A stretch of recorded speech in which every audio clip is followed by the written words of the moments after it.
News you can trust.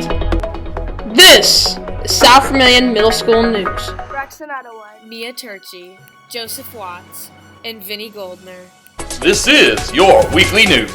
Good afternoon, Wildcats. I'm Amelia Gibson. And I'm Andrew Skinner. And welcome to WCMS News. We hope everyone had a great spring break. Now the counter to iLearn is on. iLearn testing will happen the last week of April. Yikes. That's at the end of this month. Now let's hear from Braxton in sports. It was a good season for the swim team and 7th and 8th grade girls basketball. Good job, boys and girls. The track team will have a meet on the 10th at North Clay. Good luck, track team. Now let's send it over to Luke in the gym. I'm Luke Ferrari, and this is Mr. Fig and Reed Taylor. Today they're going to be shooting 5 3-pointers. Whoever has the best score at the end wins.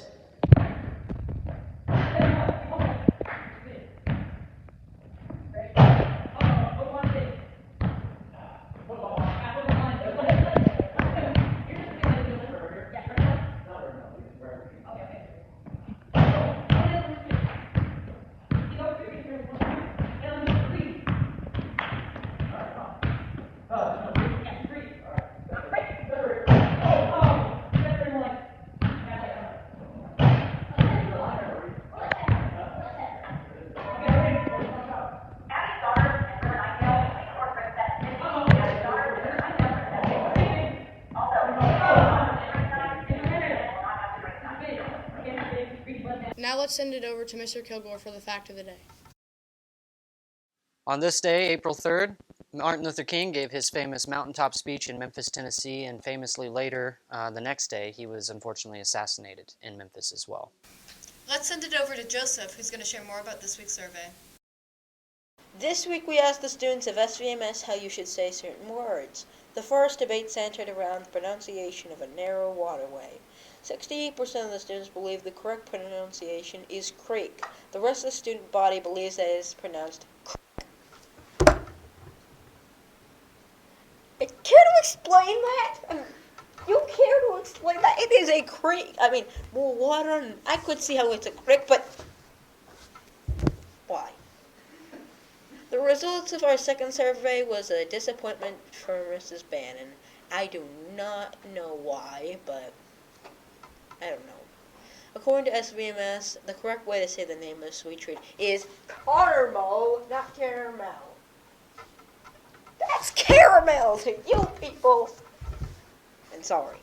For our third question, Jif easily won the debate over Jif. Or GIF. Finally, the last question proved Mr. Kilgore correct and Mrs. Carden wrong. 56% of the student body agreed that Pluto is a planet, while the 44% agreed that Pluto is a dwarf planet. Still, we have not decided on what it is, but I'm guessing that's a planet, because look at the big rocky surfway. It's just like Mars, except it's not red, but gray, having a gray surface. Thanks, Joseph, for those results. Now we'll send it over to Mia for the weather. The weather this week is going to be warm with temperatures of high 50s to mid to high 60s. It is going to be mostly cloudy with some showers and thunderstorms.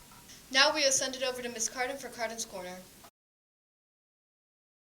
Hey guys, welcome to Carden's Corner. Today I'm doing something a little more fun and exciting. I am dissecting an owl pellet.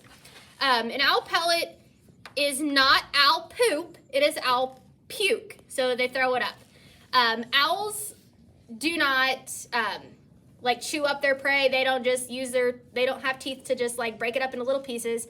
So they actually just swallow their prey whole in one giant swallow. And you can see here's another jawbone that's all stuck in there. Now obviously the animals that the owl eats are not just going to come in one whole piece because they're going to get broken down. But the skulls, since it's one giant piece of bone, generally stick together pretty well.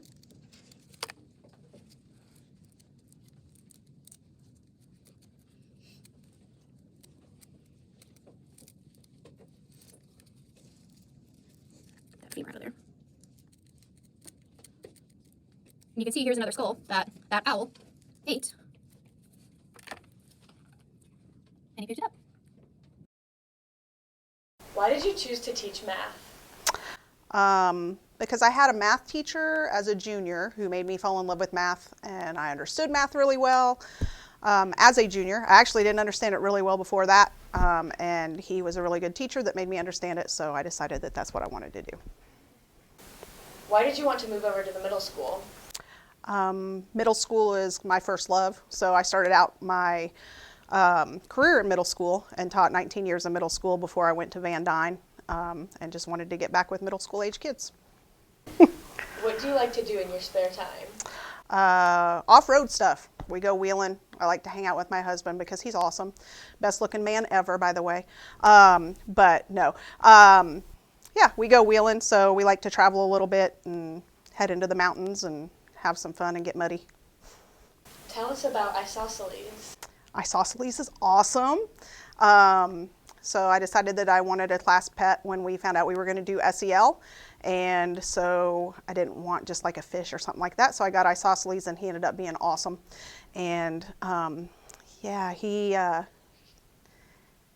pretty exciting. He runs around everywhere. The kids love him. Dudley does not love him so much. Dudley will growl at him when he comes around. But no, he's a lot of fun. And we just have a good time watching him. He likes to wrestle me for paper. And he's only bitten me once, and he's never bitten anybody else, so he's a pretty good hamster. How do you feel about Alicia tripping you? I think that Alicia should have after-school detentions for the rest of her life.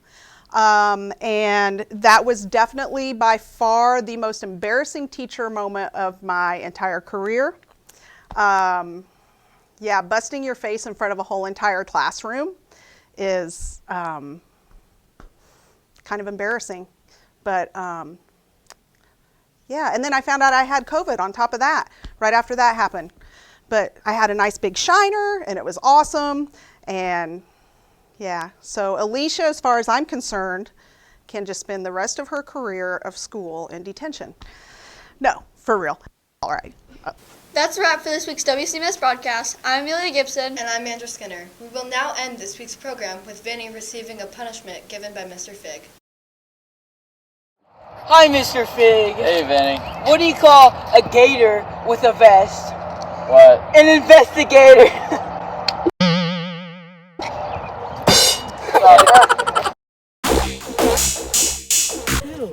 No, two.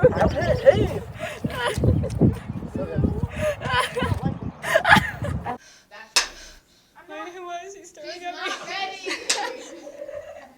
Oh my God. Thank you, Miss Carden. Earlier this week, we interviewed Miss Booker.